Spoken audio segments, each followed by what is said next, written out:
reality and the promise of new technology. When I bought my $3,000 top-of-the-line laptop with 16 gigabytes, Pentium i7 processor from Toshiba with a touchscreen and Windows 7 Professional, and it was supposedly on the quiet side for both typing, had a backlit keyboard, and a fan. It looked like a super machine. What was the reality? Whenever Windows Media Player loaded, it would freeze up and start getting slow. Periodically, it would just shut down for no reason at all. I would put it in sleep mode, put it in my backpack, and wake up to find that it had crashed. Theoretically, my email program has all my email on my computer, but in reality, when I click on certain attachments in the trash box, when I'm kind of digging through the past to find what was that attachment, it says it was not downloaded fully and I cannot get that attachment that I thought was on my machine. The reality or the promise of technology said that digital music was the crispest, most permanent music ever and would never deteriorate like cassette tapes. And first with CDs that got scratched, and then with digital music, which I would say gets glitches.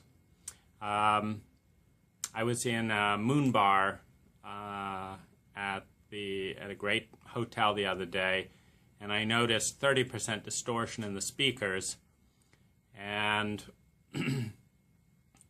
seeing that they were both speakers and the sound system seemed to be good, I wanted to know why. It turned out they were using an iPod on repeat with just 7 songs, and after so many hundreds of repetitions, there was 30% distortion. Where did it come from? Is that what's supposed to happen with digital music? All I knew is, oh, it's that problem, because that happened on my iPod as well, when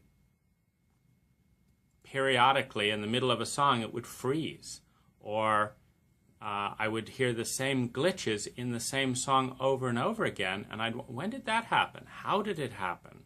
How is it that electrons can just jump away when I've bought that digital content? What's more, how will I find it again? Because in the promise, I was told it would all be in one place and this and that and the other. In reality, when I plug in some of my devices, it says that password is invalid, and in other devices, it says it's fine.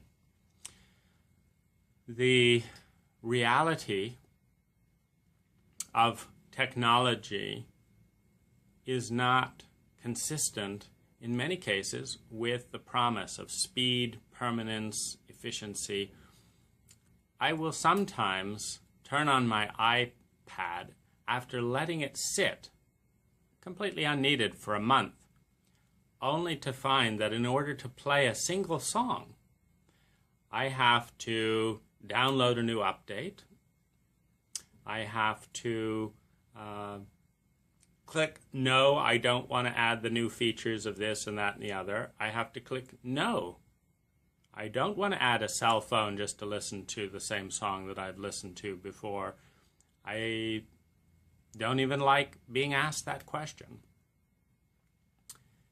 It seems like in many cases, in order just to sustain the bare minimum of functionality for which the device was bought, it demands and consumes more of my attention and time than a CD or a cassette or my typewriter. My typewriter never asked me for a new update. It was never worried about my security. It did not crash. I did not have to wonder where it had gotten to or why it had frozen. These things happen with digital technology, and as far as I can see, with identity theft, cyber attacks, software glitches, and now the new issues that are coming up with radiation exposure for a small percentage of the population at this point.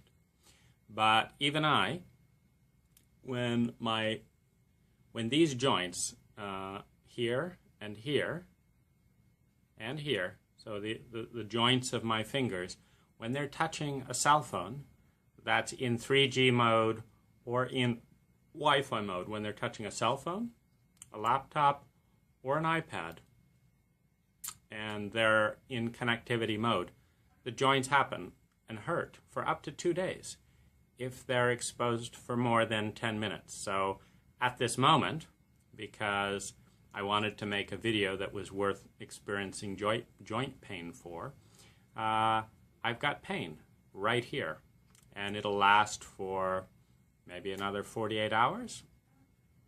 Maybe it'll just come and go. At what point is technology helping more than hurting? And that's the question.